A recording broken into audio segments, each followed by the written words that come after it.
Kedma is a nationally recognized business development funding expert, innovation and entrepreneurship thought leader. To date, Kedma has helped more than 10,000 individuals fund, launch, and grow their business. Please help me welcome to the stage, Kedma Ough.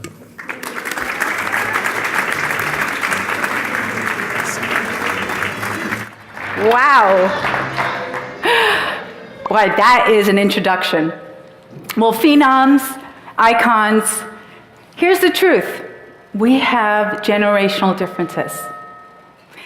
But what if today we changed the game and we designed generational super teams?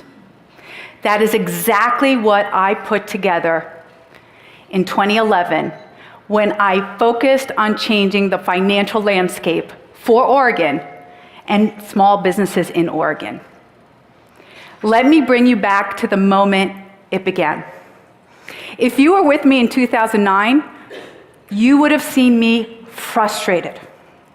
I was frustrated because I had been working 20 years supporting small businesses around innovation. And we always followed the same step. We looked at the ideation, we looked at the feasibility, we put together often a utility patent or a provisional application. We started proof of concept, and at some point, we needed funds. And if there's any bankers in the room, I'm sorry, but you were not there for us. We couldn't go to the lender and say, we have some disruptive technology that is going to change the industry. Can you lend us $500,000? So I found myself at a national conference, the Small Business Innovation Research Conference. And I'm there with hundreds of other people. And I'm listening to agencies upon agencies upon agencies talking about grant funds for innovation.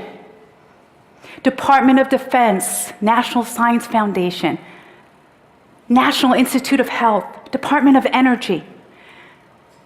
And I felt like a 6-year-old. You see, because they were saying that phase 1 grants, they'd give up to $100,000. And phase 2, $1 million. And here's the catch. They didn't even want a position on the patent. This was funds to help move problems they had. And they were begging small businesses to apply. I was so excited, I literally left the conference. I came back to Oregon, and like a Gen X, I spent 90 days studying every SBIR award that came to Oregon. I wanted to know the company, I wanted to know the topic, I wanted to know how much money the company received.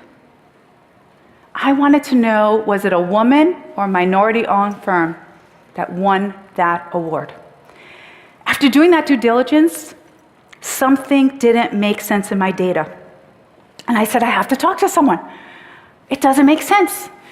So I literally Google online the person in charge of SBIR. And the name came up, Mr. Edsel Brown. I'd never talked to him. So I did what a Gen X person does. I picked up the phone and I called him. Hello, this is Mr. Brown with the SBIR program. Hi, Mr. Brown, my name is Kedma. You don't know who I am. I'm actually calling from Oregon, and I focus on innovation. Anyway, I just came back from the conference, and I have a question. I've been working on some data, and I'm hoping you can answer it. Well, sure, go ahead. Well, after looking at the data, I realized that Oregon and our small business, they're getting millions and millions of dollars into Oregon. But yet, very, very few are going to women or minority-owned firms. But is this correct? Silence on the phone. He doesn't say anything. And I sure was not going to say anything. And I waited. And he says, Mrs. Ough, unfortunately, you are correct. This is a problem we're having nationally. And so I'm actually putting a letter together to Congress as we speak to commit to more support and advising and awareness so we can increase more women, more minority-owned firms to get these funds. I say, well, Mr. Brown, if I could do anything, please let me know, because I'm passionate about innovation, diversity, and certainly money. Click. July 27th, 2010. It's literally my birthday, and I am in a hotel room waiting to go out. It was early in the morning, and my cell phone rings. Hello? Yes, Mrs. O, this is Mr. Brown. We had talked a while back. And yeah, I'll take a few moments, but the reason I'm calling is we have just decided as a committee we would love to have the National SBIR Conference in Oregon in 2012. Well, that's fantastic. I mean, wonderful. What do I need to do? Well, we are calling to see if you would be the host. Please bear in mind, we offer no funds for being the host. And typically, it's going to cost $300,000 to put it together. However, we're happy to support you with branding. And we will notify the agencies if you could do this. Well, Mr. Brown, what a great opportunity. Let me do this. Let me call some of my agencies that I work with and just confirm that we can go ahead. Hang up the phone. And here I am on my birthday in this hotel room, and I start calling the 3 largest economic development agencies in Oregon. First call. Well, Kedma, you know that the governor has already agreed to the budget. Therefore, we could not sponsor this. However, we'd be happy to purchase a booth. Okay? I call the next economic development agency. Well, Kedma, it sounds wonderful, the fact that you're trying to bring more diversity. But as you know, we've spent a lot of our funds already on events. But if you're able to make this happen, we're going to buy a booth or 2. Then I call the third agency. Kedma, as you know, we do support small businesses all over Oregon, but we just don't have the funds. But I can assure you we would help market it if it's able to come to Oregon. Now let me ask you a question. What do you do if you're given an opportunity, in your opinion, of a lifetime to change the financial landscape for small business in Oregon, and every agency that you consider significant in Oregon has just said no? And by the way, I only had $5,000 in my nonprofit kitty account. So I said, I have to call Edsel. I mean, the rational thing to do is tell him we can't be the host. Pick up the phone. Mr. Brown? Yes, Mr. Brown, this is Kedma, and we talked. Yes, go ahead. Well, I just want you to know I called a couple of my contacts at the economic development agencies, and after careful review, we have decided we're going to go ahead and accept as the host of the National SBIR Conference. Well, very, very good. We're so excited. We will send you a memorandum of agreement, and we will notify the federal agencies, and we will see you there in 2012. Click. Oh my God. What did I just get myself into? I didn't have connections. I didn't have the funds. I was just one person with a dream. The next week, I did not tell my husband, although he knows now. I put a $50,000 line of credit against our assets. Because sometimes in life, you have to risk everything to achieve everything you've ever wanted. And the second thing I did is I built my generational super teams, because I knew I couldn't have people on my team that thought just like me. I had to think out of the box. So the first person I brought on, Rick Shandell. He is an icon for the Small Business Innovation Research Program. He is what I would term the grandfather for SBIR. He's a baby boomer. He's process-driven. He's team-oriented. And more importantly, he actually can build relationships without using email. I know. Can you believe it?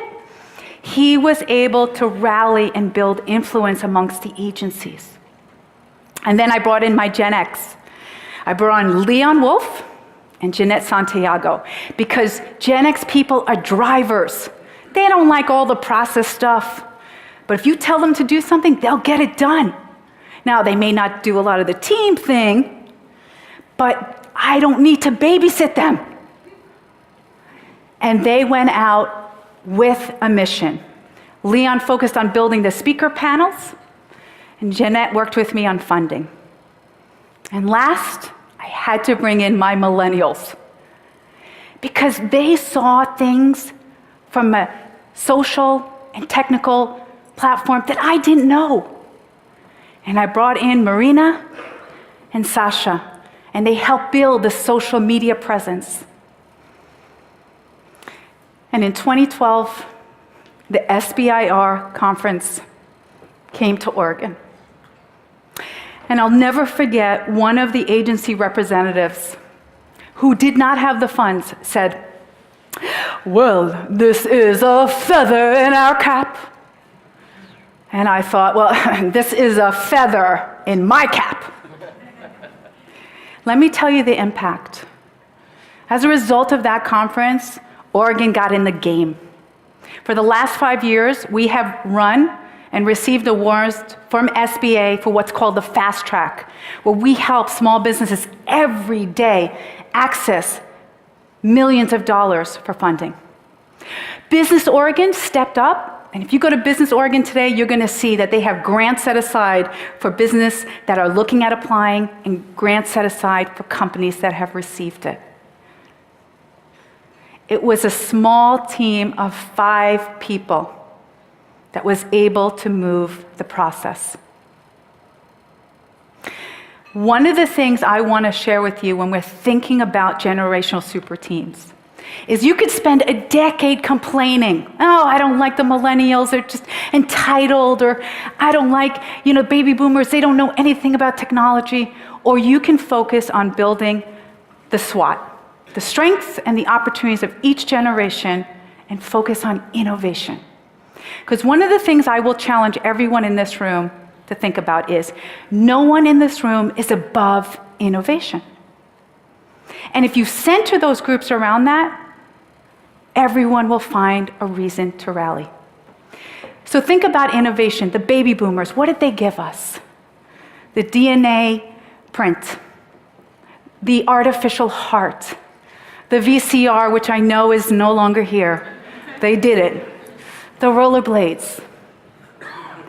And the Gen X, what did they give us? Well, of course, Google and PayPal and Amazon.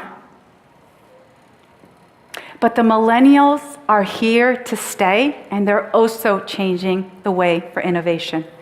I'm going to walk through a few just to show you the power of what they're bringing. BarkBox, not a real big deal, right? If you have pets, this is the idea of getting all these cute little goodies for your pets. In 2011, this company raised $70 million because a millennial saw something that they could bring to the market. The pill pack, genius. Getting your medication to the front door. Millennial. In 2014, $63 million. And these are my favorite here. Whenever someone says, millennials are never listening to us, well, at least they build innovation around it. This product, guess what it does? It drowns the noise you don't want to hear, and it raises and amplifies the noise you do. So at least they're solving their own problem. I love that. I love that. So how do we get to that? If we were going to change the game today, how do you as an organization do that? What are things you can do to move it forward? And I'm going to challenge you to the 90-day challenge. You're going to think, I can't do anything in 90 days. You know what? When we were all broke at some point and trying to hustle, 90 days is a long time. You could find a way. So let me cover some of the programs that most big companies are doing right now to support generational super teams.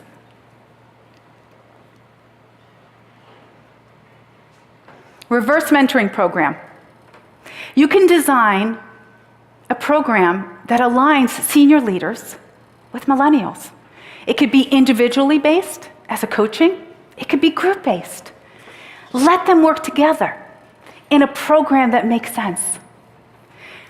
You can also look at mentoring through technology. Literally, companies have built mentoring via email.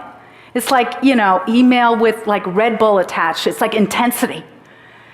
Or videos. There are companies that are building videos in their internal process so people could learn and they can understand from each other and they can get mentored.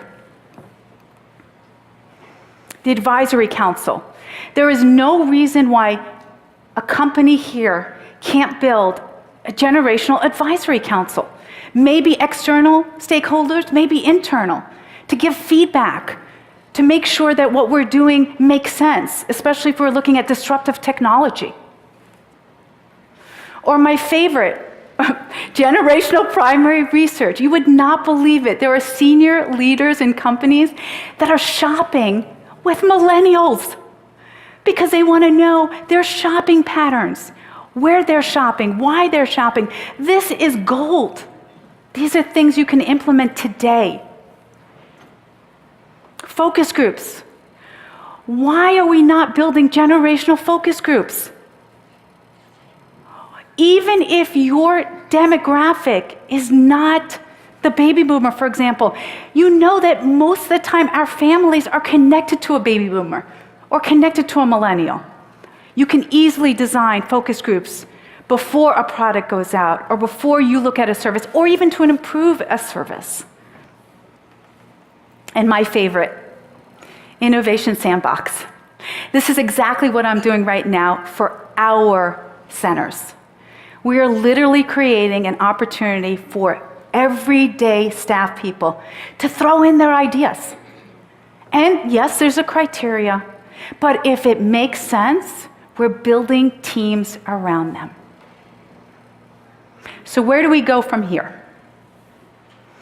I am privileged that my next phase is I will be working with McGraw-Hill, and we are leading a book, Target Funding, and yes, SBIR will be in there. But also my focus on every single funding channel available. Because if we don't have access to finance, we stifle innovation. Where I want to leave you is to walk out of here today and say, we have our differences. But if you choose to focus on the pebbles, you will never see the mountain. So if you put aside whatever differences you have and focus on innovation, everybody wins. Thank you.